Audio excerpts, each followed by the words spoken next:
पुन्हा तुमच्यासाठी माझी लाडकी बहीण योजनेचा एक नवीन अपडेट घेऊन आलेलो आहे। आता तुमच्या अकाउंटला जर डीबीटी लिंक असेल तरीसुद्धा हा व्हिडिओ पूर्ण पहा, नाहीतर तुम्हाला जे 2100 रुपये प्रति महिना आता सुरू होणार आहे तो मिळणार नाही। म्हणून हा व्हिडिओ पूर्ण पहा। ज्या महिलांनी जुलै ऑगस्टमध्ये अर्ज केलेला आहे त्या महिलांनी सुद्धा हा व्हिडिओ पूर्ण पाहायचा आहे। सोबतच ज्यांनी म्हणजे ऑगस्टच्या नंतर सप्टेंबर ऑक्टोबरमध्ये सुद्धा अर्ज केलेला आहे त्यांनी सुद्धा हा व्हिडिओ पूर्ण पाहायचा आहे, ठीक आहे। तर बघा मित्रो, लाडक्या बहीण योजनेअंतर्गत आता एक नवीन अपडेट आला होता, ज्याची मी ऑलरेडी एक व्हिडिओ तुम्हाला दिलेली होती, ज्यामध्ये आता 1500 ऐवजी महिलांना 2100 रुपये प्रति महिना मिळणार आहे। पण मित्रो, त्यासाठी सुद्धा राज्य सरकारने ज्या तरतुदी होत्या त्या आता पुन्हा नेमलेल्या आहे, ज्या अंतर्गत ज्या महिला, जसं काही महिलांचं आहे ना घरी 4 चाकी वाहनसुद्धा आहे, तरीही त्यांना लाडकी बहीण योजनेअंतर्गत जे आहे पात्रता म्हणजे घोषित करण्यात आलेलं आहे आणि त्यांना आत्तापर्यंत पैसेसुद्धा मिळाले, ठीक आहे। त्यानंतर काही महिलांचं ITR सुद्धा फाईल झालेलं आहे, म्हणजे इन्कम टॅक्स जे आपण भरतो आयकर, ठीक आहे, ते भरल्याच्या नंतरही महिलांचे अर्ज स्वीकारले गेले होते। तर ते इलेक्शन वगैरेमुळं होतं आणि खूप साऱ्या महिलांना त्याचा जे अयोग्य होता त्यांनासुद्धा जे त्याचा लाभ देण्यात आला होता।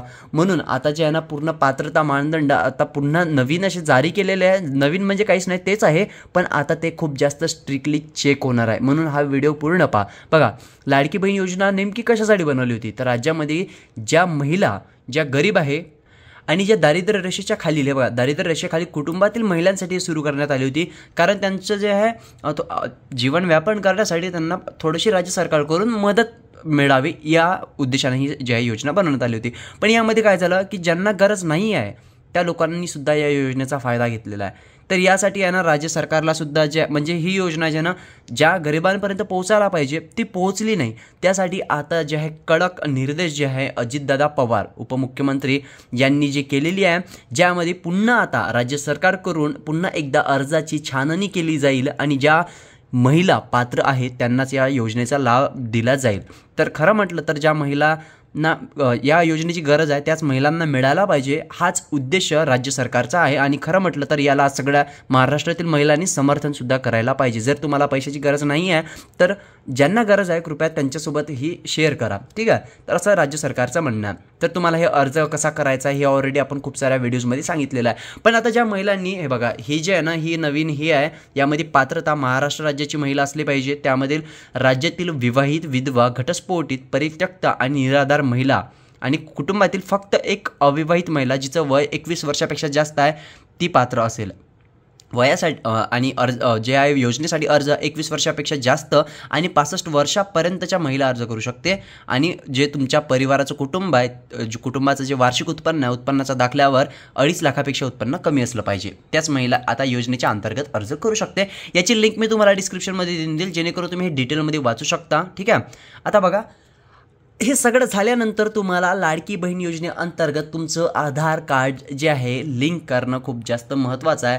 आधार कार्ड लिंक आणि डीबीटी स्थिती जर ऑन नसेल तर तुमच्या अकाउंटमध्ये पैसेच येणार नाही। आता कारण खूप साऱ्या महिलांचे अर्ज ऑगस्ट महिन्यातच एक्सेप्ट झालेले आहे, जुलै महिन्यात त्यांनी अर्ज केला होता, काही महिलांचे तर जुलैमध्ये जे आहे अर्ज स्वीकारले आहे, परंतु त्यांना अजूनही पैसे नाही मिळाले। त्याचं कारण हेच आहे। तर आता बघा हे कशा पद्धतीने करायचं मी तुम्हाला सांगतो। तर हे बघा, हे आर्टिकल तुम्हाला काही या प्रकारे भेटून जाईल। या आर्टिकलला तुम्हाला ओपन करायचं आहे आणि इथे तुम्हाला स्टेप्ससुद्धा मी दिलेले आहे, बघा इथे स्टेप्ससुद्धा दिलेले आहे का कशा पद्धतीनं करायचं आहे। तर तुम्ही इथून जे आहे आधार सेटिंग करू शकता, पण मी तुम्हाला आता व्हिडिओमध्ये सांगूनच देतो। तुम्हाला काहीच नाही करायचं मित्र, सगळ्यात आधी हा आर्टिकल ओपन करायचा आहे आणि हे बघा लाडकी बहीण योजना आधार सेटिंग विवरणच्या सेक्शनमध्ये तुम्हाला खाली आहे ना इथे लाडकी बहीण योजना आधार सेटिंग दिसत असेल, इथे एक वेबसाईट दिसत आहे npci.org.in, यावर तुम्हाला क्लिक करायचं आहे। यावर क्लिक केल्यानंतर थोडंसं लोड होईल आणि काही या प्रकारचं पेज तुमच्यासमोर येईल।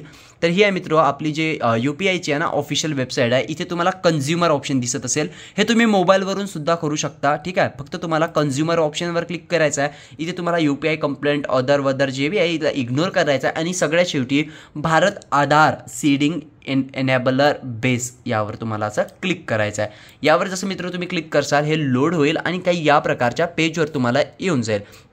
तर मित्रो, या प्रकारे तुम्ही या पेजवर असाल, welcome to Bharat Aadhaar seeding enabler, म्हणजे इथून तुमचं आधार सीडिंग होऊन जाईल। त्यासाठी तुम्हाला काहीच नाही करायचं आहे, मोबाईलमध्ये तुम्हाला मेन्यू राहील त्या मेन्यूवर क्लिक करायचं आहे, ठीक आहे। इथे मी जो व्हिडिओ दिलेला आहे थोडासा जुना व्हिडिओ आहे, अशा पद्धतीचं असं राहील, पण इथे थोडंसं जुनं डॅशबोर्ड आहे. आता जे नवीन डॅशबोर्ड आहे तर इकडल्या साईडला मेन्यूमध्ये तुम्हाला जे आहे ना आधार सीडिंग आहे त्याच्यावर क्लिक करायचं आहे. जर तुम्ही ऑलरेडी आधार जे लिंक केलेलं असेल तर तुम्ही आधार मॅप स्टेटस किंवा आधार मॅपिंग हिस्ट्रीमधून जे तुम्ही चेक करू शकता तुमचं DBT अनेबल आहे की नाही. ठीक आहे, पण आता आपल्याला आधार सीडिंग करायचं तर आधार सीडिंगवर इथे मी क्लिक करतो.